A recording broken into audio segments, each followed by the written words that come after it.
জীবনের লক্ষ্য। মোহাম্মদ হাবিবুর রহমান।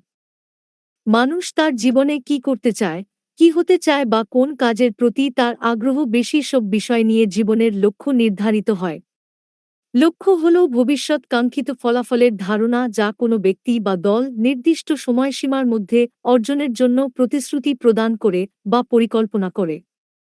যদি জীবনের একাধিক লক্ষ্য থাকে, তাহলে লক্ষ্যের অগ্রাধিকার নির্ধারণ করে সুনির্দিষ্ট লক্ষ্য অর্জনে মনোনিবেশ করা দরকার। নিজের আগ্রহ, সক্ষমতা, আত্মবিশ্বাস, চ্যালেঞ্জ গ্রহণের মানসিকতা ও বাস্তবিক কর্মপরিকল্পনা জীবনের লক্ষ্য অর্জনে উদ্দীপক হিসেবে কাজ করে। স্বপ্ন ও লক্ষ্য। ভবিষ্যৎকে বিবেচনা করেই জীবনের লক্ষ্য নির্ধারণ করা হয়। তাই ব্যক্তিকে সুদূরপ্রসারী চিন্তাচেতনা সম্পন্ন হতে হয়। ভবিষ্যৎ নিয়ে যে স্বপ্ন দেখে না, সে এগিয়ে যেতে পারে না। তবে স্বপ্ন ও লক্ষ্যের মধ্যে কিঞ্চিৎ তফাৎ রয়েছে। স্বপ্ন হল অনেকটাই কল্পনাপ্রসূত ধারণা, যা বাস্তবে খুঁজে পাওয়া যেতে পারে, আবার নাও পারে। যেমন, আপনার স্বপ্ন আপনি ধনী হবেন, কিন্তু ধনী হওয়া বাস্তবে হতে পারে, আবার নাও হতে পারে।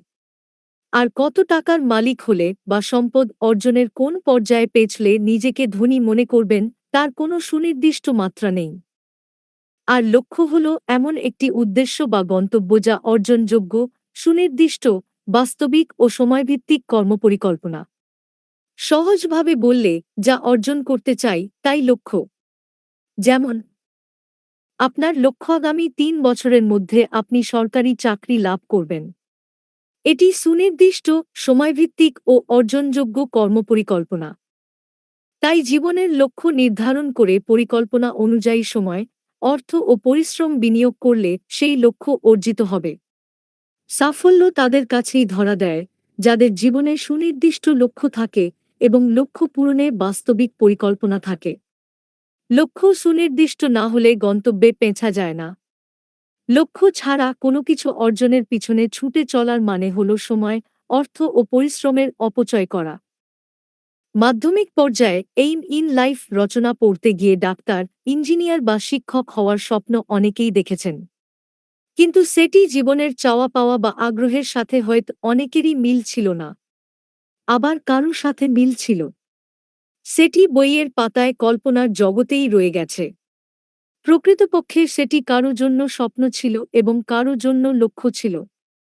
জীবনের লক্ষ্য নির্ধারণে কোন বিষয় নিয়ে পড়ালেখা করবেন, কতদূর পর্যন্ত পড়বেন, কোন পেশা বেছে নিবেন, এসব বিষয়ে পরিষ্কার ধারণা ও সময়ভিত্তিক প্রয়োজনীয় প্রস্তুতি থাকা দরকার।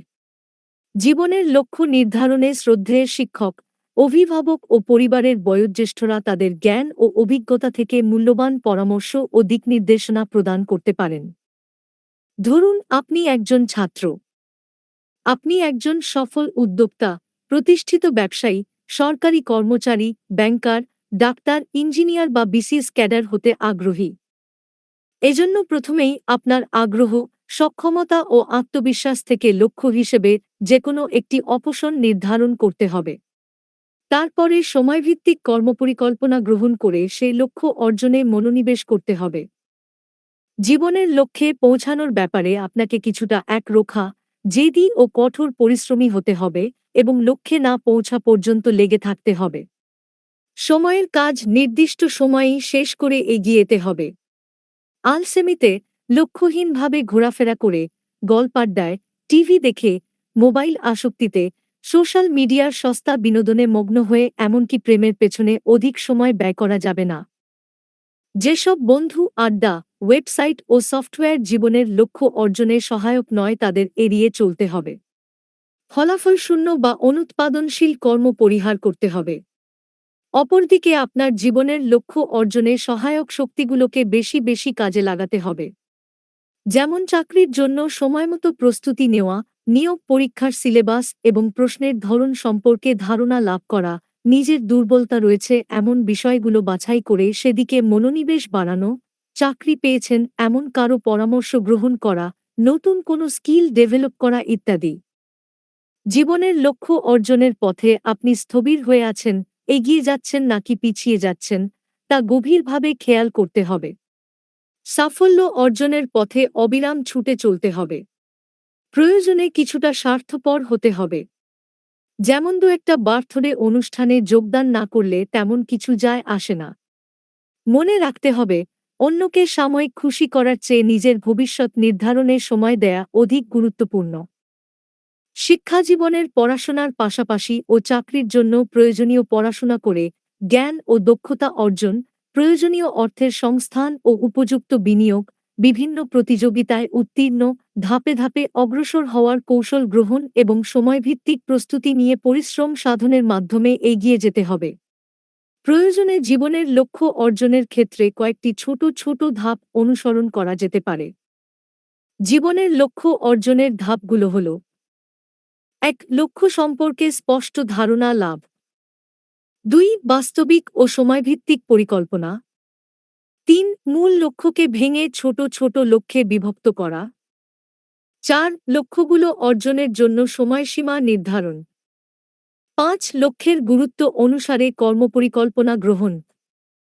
৬. পরিশ্রম সাধন ও প্রয়োজনীয় কর্ম সম্পাদন। ৭. লক্ষ্য অর্জনের অগ্রগতি পর্যালোচনা। ৮. জ্ঞান ও দক্ষতা বৃদ্ধিতে মনোনিবেশ করা। ৯. অবিরাম প্রচেষ্টা চালিয়ে যাওয়া এবং ১০. আত্মবিশ্বাসে অটুট থেকে লক্ষ্য অর্জন করা। উদাহরণস্বরূপ, আপনি কোনো প্রতিষ্ঠানের প্রধান কর্মকর্তা, সচিব বা চিফ এক্সিকিউটিভ অফিসার সিইও হতে ইচ্ছুক।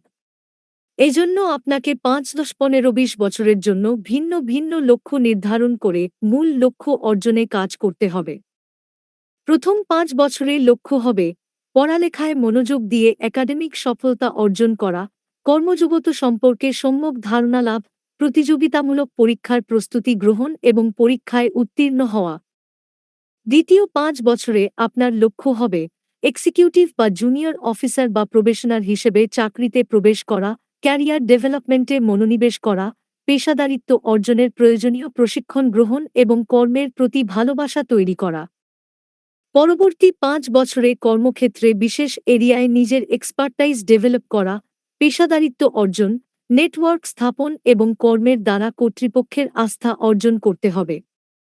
শেষ ৫ বছরে প্রতিষ্ঠানের লক্ষ্য অর্জনে নিজে কাজ করা, নেতৃত্ব প্রদান করা, অন্যদেরকে কাজে মোটিভেট করা, প্রয়োজনীয় সংখ্যক কার্যকর দল গঠন ও পরিচালনা করা, সম্মিলিত প্রচেষ্টা চালিয়ে যাওয়া, অগ্রগতি পর্যালোচনা ও ফলো-আপ মিটিং করা, প্রয়োজনীয় পরিবর্তন আনয়ন করা এবং দৃশ্যমান অর্জন সাধন করতে হবে।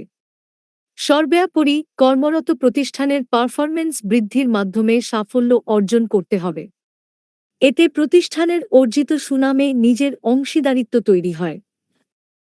জীবনে পেশাগত লক্ষ্য অর্জনের পাশাপাশি প্রকৃত মানুষ হওয়ার সম্পর্ক বিদ্যমান। এজন্য পেশাগত লক্ষ্য অর্জনের সাথে সাথে ভালো মানুষ হওয়ার গুণাবলী রপ্ত করতে হবে। তাহলে আপনি যে কোনো কর্মে বা পেশায় নিয়োজিত হন না কেন, নির্দিষ্ট কর্ম বা পেশার লক্ষ্য অর্জনে আপনি সহায়ক শক্তি ও মনোবল পাবেন। এতে জনগণ আপনার দ্বারা লাভবান হবেন। এজন্য কবি বলেছেন, বাবার ইচ্ছে ইঞ্জিনিয়ার, মায়ের ইচ্ছে ডাক্তারি, দাদুর ইচ্ছে উকিল হব, জেঠুর ইচ্ছে মাস্টারি। ইচ্ছেগুলো কেমন যেন ভেবেই আমি কেউ আমায় বলে না তো, খোকা মানুষ হ।